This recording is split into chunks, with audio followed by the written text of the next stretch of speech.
Electricity. It powers our lives.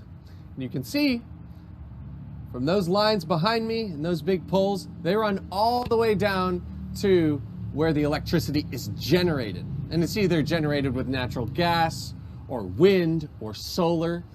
But however it's generated, it goes all the way to our homes. Now, this is not free.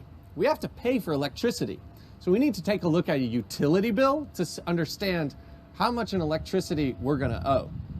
Let's go back to the classroom to check it out.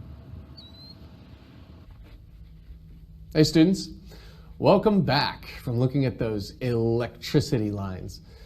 It's pretty cool how we can generate electricity and then carry it through cables all the way to our homes. Because with electricity, we have lights. With electricity, we can charge our devices. We do a lot of things, but electricity is not the only utility. We have water, kind of helpful because our body is about 70% water. So if we don't have water, we'll shrivel up and decay. So water, a helpful utility. Gas, phone, internet. And then finally, another utility that we don't think of a whole lot, but can add to the cost is maintenance. It's another, not necessarily a utility, but something that adds to the monthly cost of living where we live. So let's look at an example and see how much a typical utility bill could cost us. So electricity is measured by the kilowatt hour, and it's approximately 15 cents per kilowatt hour. Gas is about $1 per cubic foot.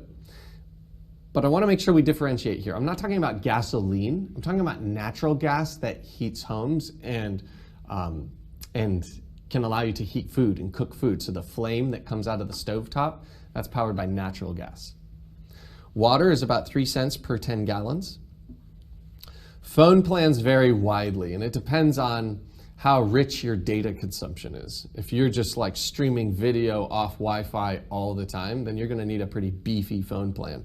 But they're typically anywhere between $30 and $80 a month.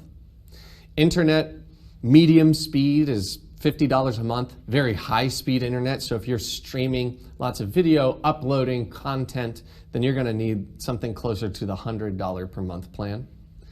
And then finally, maintenance really depends. If you have a pretty new place that you own, then it could be on the lower end because everything's relatively new. If you have a house that was built 70 years ago, like me, maintenance is $200 a month when we're lucky. It might even be higher than that.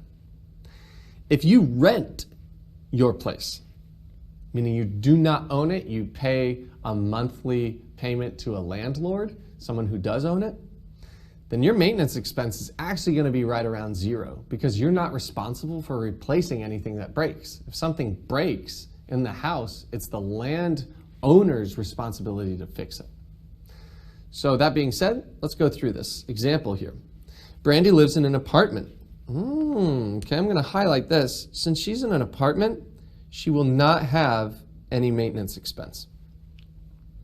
She uses 300 kilowatt hours of electricity, 1,000 cubic feet of natural gas because she likes to cook, 500 gallons of water, right? A $40 a month phone plan, so a lower end phone plan because she's using her highest speed internet. So her phone is connected to her Wi-Fi at her apartment frequently.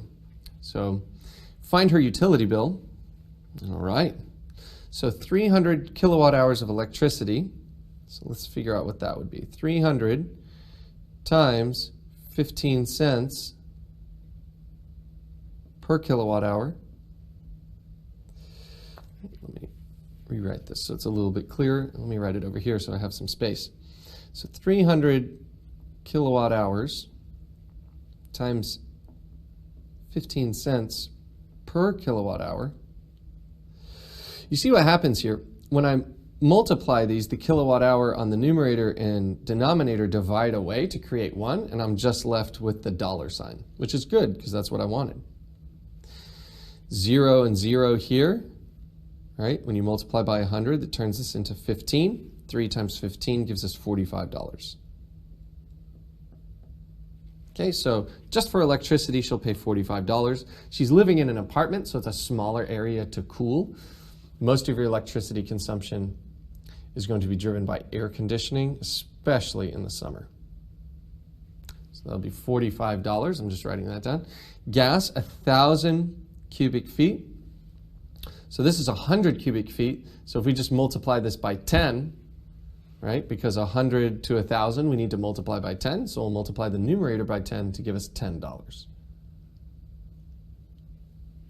Water, 500 gallons.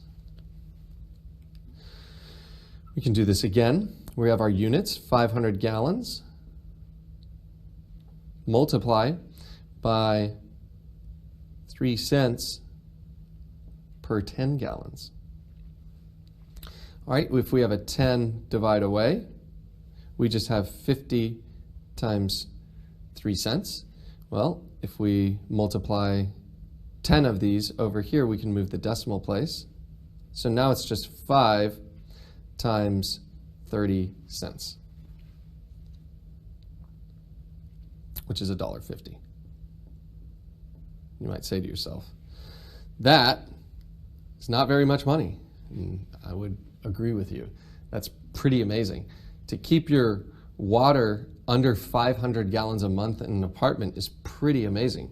So good job, Brandy. Way to conserve our precious water supply. All right, so $1.50. And it is also true that water, despite it being a necessity to remain alive, it's actually one of our cheapest utilities. Her phone bill is $40 a month. Her high-speed internet is $100 a month. And then she's not going to have any maintenance because she lives in an apartment. If she owned the apartment, then she would have maintenance expense, but it would be on the lower end because an apartment is a smaller space. If she owned a larger house, the maintenance expense would be higher. But either way, she lives in an apartment, she's renting that apartment. Okay?